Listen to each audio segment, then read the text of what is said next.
ಇವತ್ತು SIR ನಡೀತಾ ಇದೆ. ಬಾಂಗ್ಲಾದೇಶಿಗರಿಗೆ ರಕ್ಷಣೆ ಕೊಡಲಿಕ್ಕೆ ನಾವು ಕಾಂಗ್ರೆಸ್ ಕೆಲಸ ಮಾಡ್ತಾ ಇದೆ ಅಂತೇಳಿ BJPಯವರು ನಮ್ಮ ಮೇಲೆ ಆರೋಪವನ್ನು ಮಾಡುವುದನ್ನು ನಾವು ಖಂಡಿಸ್ತೇವೆ. ಯಾವುದೇ ಕಾರಣಕ್ಕೂ ಬಾಂಗ್ಲಾದೇಶಿಗರನ್ನು ಬೆಂಬಲ ಮಾಡುವ ಪ್ರಶ್ನೆ ಇಲ್ಲ. ಬಾಂಗ್ಲಾದೇಶಿಗರನ್ನು ಅಥವಾ ವಲಸಿಗರನ್ನು ಹೊರದೇಶದವರನ್ನು ನಮ್ಮ ದೇಶಕ್ಕೆ ತಂದು ಅವರಿಗೆ SIRನಲ್ಲಿ ಸೇರಿಸಿ ಅವರಿಗೆ ಮತ ಹಾಕುವ ಅವಕಾಶವನ್ನು ಕೊಟ್ಟು ಅವರಿಗೆ ನಾವು ಸಹಾಯ ಮಾಡುವಂಥ ಪ್ರಶ್ನೆ ಕಾಂಗ್ರೆಸ್ಸಿನ ಕನಮನಸ್ಸಿನಲ್ಲಿಯೂ ಇಲ್ಲ ಮತ್ತು ಅದನ್ನು ನಾವು ಒಪ್ಪುವುದೂ ಇಲ್ಲ, ಅದನ್ನು ಖಂಡಿಸ್ತೇವೆ. ಆದರೆ ಇವತ್ತು ಬಾಂಗ್ಲಾದೇಶಿಗರನ್ನು ಹೊರಗೆ ಹಾಕುವುದರಲ್ಲಿ ಮನಮೋಹನ್ ಸಿಂಗ್ ಅವರ ಸರ್ಕಾರ ರಾಜ್ಯದ ದೇಶದಲ್ಲಿ ಅಧಿಕಾರಕ್ಕಿದ್ದಾಗ 10 ವರ್ಷಗಳಲ್ಲಿ ಸುಮಾರು 83,000 ಮಂದಿ ಬಾಂಗ್ಲಾದೇಶಿಗರನ್ನು ವಲಸಿಗರನ್ನು ಗುರುತಿಸಿ ಈ ದೇಶದಿಂದ ಹೊರಗೆ ಕಳಿಸಿದಂಥ ಕೀರ್ತಿ ಇದ್ದಿದ್ರೆ ಅದು ಕಾಂಗ್ರೆಸ್ ಪಾರ್ಟಿಗೆ. ಇದು BJPಯ ನಾಯಕರು ತಿಳ್ಕೊಳ್ಬೇಕು, ಚರಿತ್ರೆ ತಿಳ್ಕೊಳ್ಬೇಕು ಅಂತ ನಾನು ಹೇಳಲಿಕ್ಕೆ ಬಯಸ್ತೇನೆ. ಕಳೆದ 12 ವರ್ಷ ಆಯಿತು BJP ಸರ್ಕಾರ ಕೇಂದ್ರದಲ್ಲಿ ಅಧಿಕಾರಕ್ಕೆ ಬಂದು. ಮನಮೋಹನ್ ಸಿಂಗ್ ಅವರು ಅಧಿಕಾರದಲ್ಲಿದ್ದಾಗ 10 ವರ್ಷ ಇದ್ದರು. ಸುಮಾರು 12 ವರ್ಷಗಳ ಕಾಲ ಈಗ ಮೋದಿಯವರು ಅಧಿಕಾರದಲ್ಲಿದ್ದಾರೆ. ಅವರು ಕಳಿಸಿದ್ದು ಬರೇ 8,000 ಮಂದಿ ಮಾತ್ರ. ಇದು BJPಯ ನಾಯಕರು ನೆನಪಿಟ್ಟುಕೊಳ್ಬೇಕು. ಕ್ಯಾಪ್ಟನ್ ಬ್ರಿಜೇಶ್ ಚೌಟನ್ ಅವರು ಗೊತ್ತಿರಬೇಕು, ವಿಜೇಂದ್ರ ಅವರಿಗೆ ಗೊತ್ತಿರಬೇಕು ಮತ್ತು BJPಯ ನಾಯಕರು ಚರಿತ್ರೆಯನ್ನು ತಿಳಿದು ಮಾತಾಡಬೇಕು. ಇವತ್ತು ವಲಸಿಗರಿಗೆ ಏನಾದರೂ ರಕ್ಷಣೆ ಕೊಟ್ಟಿದ್ರೆ ಅದು ನಾವು ಕೊಟ್ಟದ್ದ BJPಯವರು ಕೊಟ್ಟದ್ದ ಅಂತ ಹೇಳೋದು ಅಂಕಿ ಅಂಶಗಳ ಮೂಲಕ ಪೂರಕ ಆಗ್ತದೆ. ಇವತ್ತು ವೆಸ್ಟ್ ಬೆಂಗಾಲಲ್ಲಿ ನೀವು ಅಧಿಕಾರಕ್ಕೆ ಬಂದಿದ್ದೀರಿ, ನೀವು ಏನು ಹೇಳಿದಿರಿ? ಅಧಿಕಾರಕ್ಕೆ ಬಂದ 1 ದಿವಸದ ಒಳಗಡೆ ವಲಸಿಗರನ್ನ ತೆಗೆದು ಹೊರಗೆ ಹಾಕ್ತೀನಿ ಅಂತ ಹೇಳಿದಿರಿ. ನಾನು ಪ್ರಶ್ನೆ ಕೇಳಲಿಕ್ಕೆ ಬಯಸ್ತೇನೆ, ನೀವು ಈಗ ಅಧಿಕಾರಕ್ಕೆ ಬಂದು ಸುಮಾರು 1.5-2 ತಿಂಗಳಾಯಿತು. ಎಷ್ಟು ಮಂದಿ ವಲಸಿಗರನ್ನು ವೆಸ್ಟ್ ಬೆಂಗಾಲಿಂದ ಹೊರಗೆ ಹಾಕಿದಿರಿ? ಎಷ್ಟು ಮಂದಿ ಉತ್ತರ ಪ್ರದೇಶದಿಂದ ಹೊರಗೆ ಹಾಕಿದಿರಿ? ಎಷ್ಟು ಮಂದಿ ಬಿಹಾರದಿಂದ ಹೊರಗೆ ಹಾಕಿದಿರಿ? ಎಷ್ಟು ಮಂದಿ ಒರಿಸ್ಸಾದಿಂದ ಹೊರಗೆ ಹಾಕಿದಿರಿ? ಎಷ್ಟು ಮಂದಿ ಅಸ್ಸಾಮಿಂದ ಹೊರಗೆ ಹಾಕಿದಿರಿ? ಎಷ್ಟು ಮಂದಿ ನಾರ್ತ್ ಈಸ್ಟ್ ರಾಜ್ಯಗಳಿಂದ ಹೊರಗೆ ಹಾಕಿದಿರಿ? ಇದರ ಬಗ್ಗೆ ನೀವು ಒಂದು ಶ್ವೇತಪತ್ರವನ್ನು ಹೊರಡಿಸಬೇಕು. ಇದಕ್ಕೆ ರಾಜ್ಯದ BJP ನಾಯಕರು ಕೇಂದ್ರದ ಮೇಲೆ ಒತ್ತಡ ಹಾಕಬೇಕು. ವಲಸಿಗರನ್ನ ಹೆಸರಿನಲ್ಲಿ ಇವತ್ತು ನೈಜ ಮುಸ್ಲಿಂ ಬಾಂಧವರಿಗೆ, ಅಲ್ಪಸಂಖ್ಯಾತರಿಗೆ ಎಲ್ಲಿಯೂ ಅವಮಾನ ಮಾಡ್ತಕ್ಕಂಥ ಕೆಲಸವನ್ನು ನೀವು ಮಾಡ್ತಾ ಇದ್ದೀರಿ ಮತ್ತು ಆ ಹೆಸರಿನಲ್ಲಿ ಇವತ್ತು ನೈಜ ಮತದಾರರನ್ನು ಹೊರಗಿಡಬೇಕು ಅಂತೇಳುವ ಹುನ್ನಾರವನ್ನು ನೀವು ಮಾಡ್ತಾ ಇದ್ದೀರಿ. ನುಸುಳಿಗೋರರು ಒಳಗೆ ಬರುವಂಥ ಬರದಂತೆ ತಡೆಯುವುದು ಕಾಂಗ್ರೆಸ್ನ ಕೆಲಸನೋ BJP ಕೆಲಸನೋ? ರಾಜ್ಯ ಸರ್ಕಾರದ ಜವಾಬ್ದಾರಿಯಾ, ಕೇಂದ್ರ ಸರ್ಕಾರದ ಜವಾಬ್ದಾರಿಯಾ? ಅಮಿತ್ ಶಾ ಅವರ ಜವಾಬ್ದಾರಿಯಾ, ಪ್ರಿಯಾಂಕಾ ಖರ್ಗೆ ಅವರ ಜವಾಬ್ದಾರಿಯಾ? ಅಧಿಕಾರವನ್ನು ನಿಮ್ಮ ಕೈಯಲ್ಲಿ ಇಟ್ಕೊಂಡು ನುಸುಳುಕೋರರಿಗೆ ಯಥಾಚ್ಛ ಗಡಿ ಪ್ರದೇಶದ ಹೊರಗೆ ಬರಲಿಕ್ಕೆ ಬಿಟ್ಟು ಅವರನ್ನು ದೇಶಾದ್ಯಂತ ಸುತ್ತಾಡಲಿಕ್ಕೆ ಬಿಟ್ಟು ಮತ್ತು ಇನ್ನೊಂದು ಪಕ್ಷದ ವಿರೋಧ ಪಕ್ಷದ ಅಥವಾ ಪ್ರತಿಪಕ್ಷದವರ ಮೇಲೆ ಏನು ಗೂಬೆ ಕೂರಿಸುವಂಥ ಕ್ರಮವನ್ನು ಮಾಡ್ತಾ ಇದ್ದೀರಿ, ಇದನ್ನು ನಾವು ತೀವ್ರವಾಗಿ ಖಂಡನೆ ಮಾಡ್ತೀವಿ.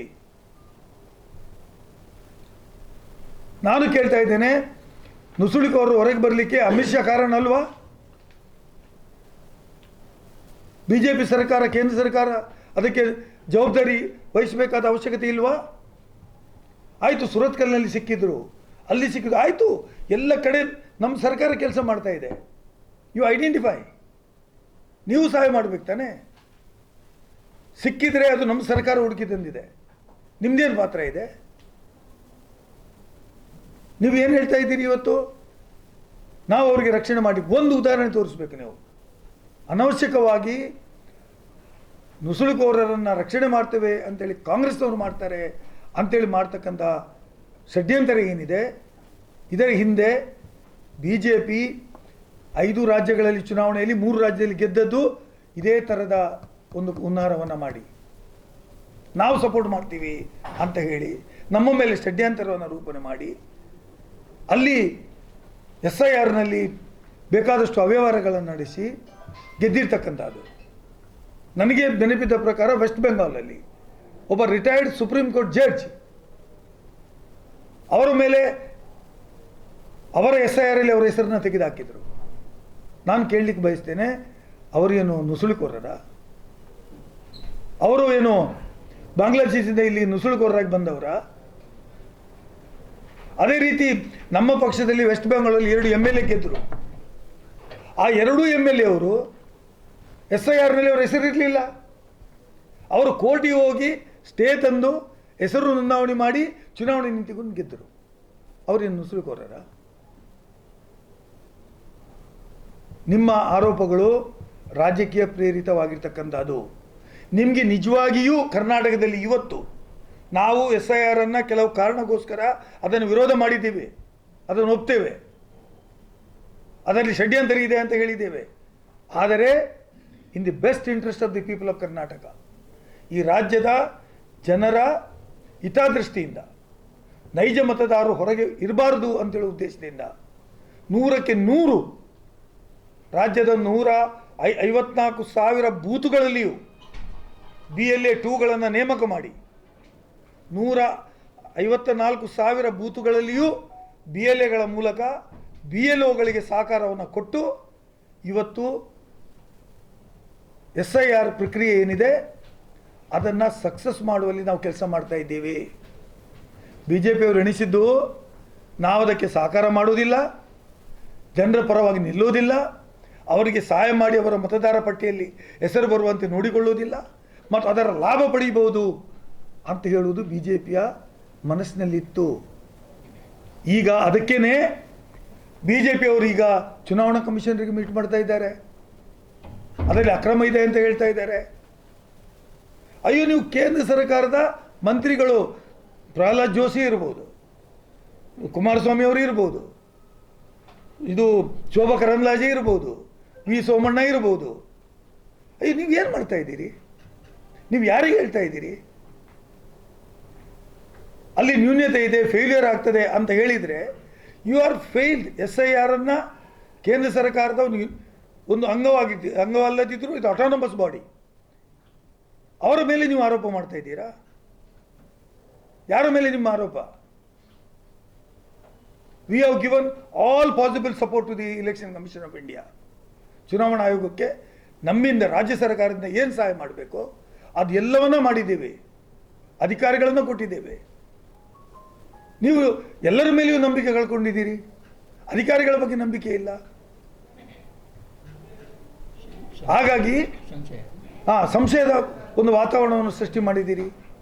ಹಾಗಾಗಿ SIR ಇವತ್ತು ಕರ್ನಾಟಕ ರಾಜ್ಯದಲ್ಲಿ ಕ್ರಮಬದ್ಧವಾಗಿ ನಡೀತಾ ಇದೆ, ಜನಪರವಾಗಿ ನಡೀತಾ ಇದೆ ಅಂದಾಗ ಮಾತ್ರ ನೀವು ಇಲೆಕ್ಷನ್ ಕಮಿಷನ್ಗೆ ಹೋಗಲಿಕ್ಕೆ ಪ್ರಾರಂಭ ಮಾಡಿದ್ದೀರಿ. ಮತ್ತು ನಾವು ಏನು ಪರ್ಮನೆಂಟ್ ರೆಸಿಡೆಂಟ್ ಸರ್ಟಿಫಿಕೇಟ್ PRC ಅಂದರೆ ಪರ್ಮನೆಂಟ್ ಡೊಮಿಸೈಲ್ ಸರ್ಟಿಫಿಕೇಟನ್ನು ಇಶ್ಯೂ ಮಾಡ್ತಾ ಇದ್ದೀವಿ. ಸಿಕ್ಕಿದವರಿಗೆ ನಾವು ಡೊಮಿಸೈಲ್ ಸರ್ಟಿಫಿಕೇಟನ್ನು ಕೊಡ್ತಾ ಇದ್ದೀವಿ. ಅದನ್ನು ನಾವು ವಿರೋಧ ಮಾಡ್ತೀವಿ ಅಂತ ಅದನ್ನು ವಿರೋಧ ಮಾಡಲಿಕ್ಕೆ ರಾಜ್ಯಾದ್ಯಂತ ಪ್ರವಾಸ ಮಾಡ್ತಾರಂತೆ BJP ಅವರು. ಡೊಮಿಸೈಲ್ ಸರ್ಟಿಫಿಕೇಟು ಈಗ ಹೊಸದಾಗಿ ಇಶ್ಯೂ ಮಾಡೋದಾ? ಪರ್ಮನೆಂಟ್ ರೆಸಿಡೆನ್ಷಿಯಲ್ ಸರ್ಟಿಫಿಕೇಟ್ ಏನಿದೆ PRC ಇದನ್ನೇನು ಈಗ ಹೊಸದಾಗಿ ಇಶ್ಯೂ ಮಾಡಿದ್ದ ಅಥವಾ ಹೊಸ ಕಾಯ್ದೆ ತಂದಿದ್ದೇವ? ಯಾರ್ಯಾರಿಗೆ ಆಧಾರ್ ಕಾರ್ಡ್ ಇದೆ, ಯಾರಿಗೆ ವೋಟರ್ ಕಾರ್ಡ್ ಇದೆ, ಯಾರು ಆ ಮನೆಯಲ್ಲಿ ವಾಸವಾಗಿರ್ತಾನೆ ಅವರ ದಾಖಲೆ ಪಡೆದು ವಿಲೇಜ್ ಅಕೌಂಟೆಂಟಿಂದ ಸರ್ಟಿಫೈ ಮಾಡಿ RIಗೆ ಹೋಗಿ ತಹಸೀಲ್ದಾರ್ ಇಶ್ಯೂ ಮಾಡ್ತಾರೆ.